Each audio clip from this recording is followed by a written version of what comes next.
Hola, mi nombre es Juan Antonio López y en esta ocasión vamos a hablar sobre el analfabetismo en Baja California, específicamente hablando de Mexicali. Vamos a tocar algunos aspectos importantes en estadísticas y luego vamos a hablar sobre algunas recomendaciones que podrían hacerse ante dicho fenómeno.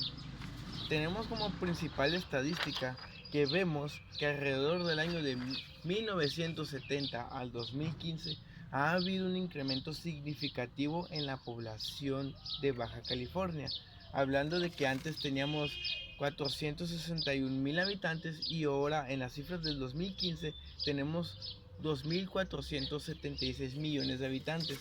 Todo parece indicar que es bueno, sí, el problema es el analfabetismo, porque en la década de los 70 teníamos un total de 58,607 habitantes analfabetas y ahora tenemos un 47,377 habitantes.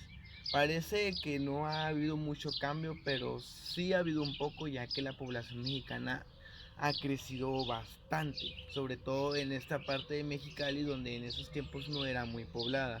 Entonces, si sacamos un estadístico o nos enfocamos en cuántas personas había antes y ahora, vemos que es una minoría la que no está acudiendo a la escuela o no la termina.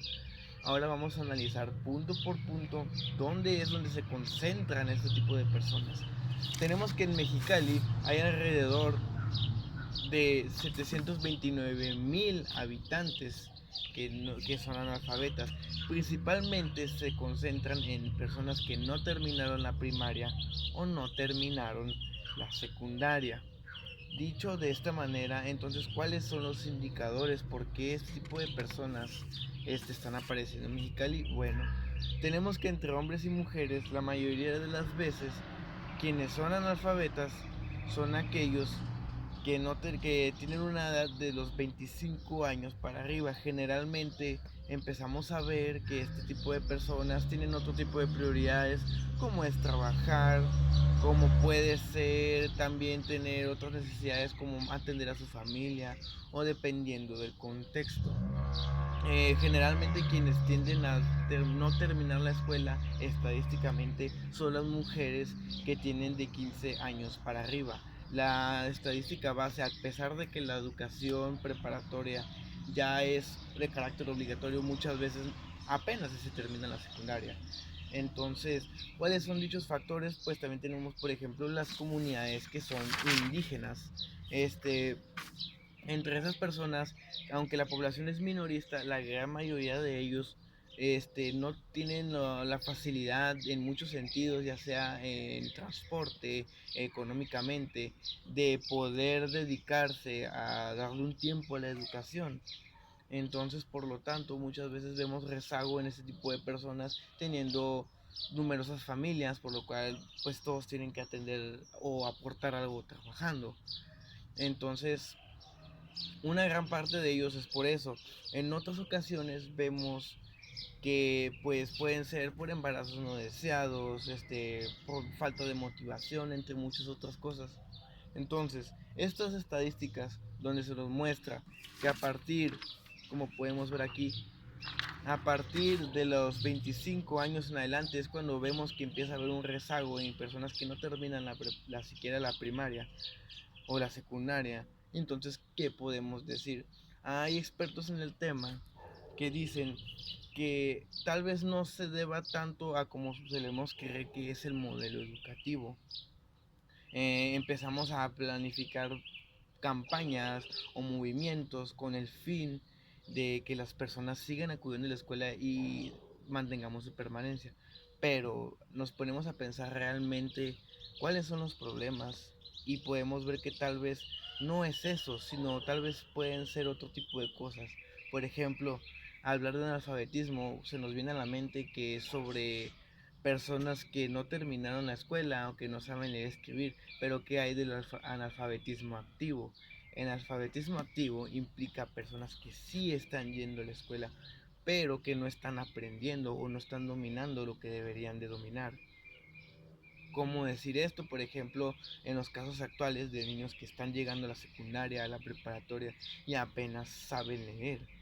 Esto es un problema grave y esto puede implicar cosas como el analfabetismo o que no terminen la escuela o no puedan aspirar a superarse a sí mismos. Entonces tal vez podemos ver que el problema en sí podría solucionarse hablando, por ejemplo, sobre propuestas donde mejoremos la calidad de lo que estamos enseñando, los métodos, tal vez los métodos ahorita podemos explotarlos de muchas maneras, pero no lo estamos haciendo. Tenemos tecnologías, tenemos al alcance muchas cosas y seguimos con modelos que desde 1970 a la actualidad siguen sin haber cambios completamente significativos como debería de esperarse. ¿Qué podemos hacer al respecto? Entonces, hacer una revisión minuciosa sobre qué aspectos son los que hacen que este tipo de personas no acudan a la escuela. Pues puede ser por el entorno, la familia, situaciones pues internas de ellos mismos. ¿Y qué se puede hacer al respecto? Bueno, además de campañas, yo pienso que puede hacer adecuaciones al plan. ¿Adecuaciones en qué sentido? Tenemos las tecnologías, tenemos muchas maneras de poder implementar recursos a larga distancia o modelos donde lleguen a esos lugares donde más se necesita, por ejemplo en las comunidades indígenas que son las más olvidadas, capacitar docentes de tal manera que ellos sean capaces de dominar idiomas indígenas o al contrario, hacer que los indígenas hablen idiomas más coloquiales como el español o el inglés, que a fin de cuentas es más competente. Dicho de esta manera, existen muchas soluciones para ello, adecuaciones al plan, capacitación docente, algún tipo de becas, aunque ya sabemos que las becas tal vez no se aprovechan como debería de ser, pero puede ser también una manera de solucionar esto. Sería entonces dejar de lado el problema del analfabetismo y ponernos entonces a analizar el problema de la permanencia escolar y entender por qué estos alumnos se quedan y estos no, qué debo hacer, qué modificaciones. Entonces de esa manera podríamos determinarlo y así poder solucionarlo. Yo propongo entonces ese tipo de soluciones. Vuelvo a repetir, pueden ser adecuaciones a los planes, capacitación docente, este, añadir diferentes tipos de modalidades, destinarse a las comunidades más marginadas. También puede ser, por ejemplo, un apoyo ya sea de tutorías o de asignaturas especializadas o de un tiempo especial, por ejemplo, en el caso de las mujeres, ya que generalmente son a veces quienes salen, terminan las escuelas, no terminan la escuela debido a factores, puede ser por género, puede ser por falta de motivación, ese es otro factor importante, hacerle ver a los alumnos porque es importante formarse, ya que estamos en una época globalizada donde cada vez se necesita de más competencias para poder acomodarnos en el campo laboral. Dicho de esta manera, creo que el principal foco es entonces analizar nuestro modelo educativo y ver qué podemos hacer con él. Y bueno, por mi parte sería todo. Estoy dispuesto a escuchar sus dudas y muchas gracias por su atención. Me despido.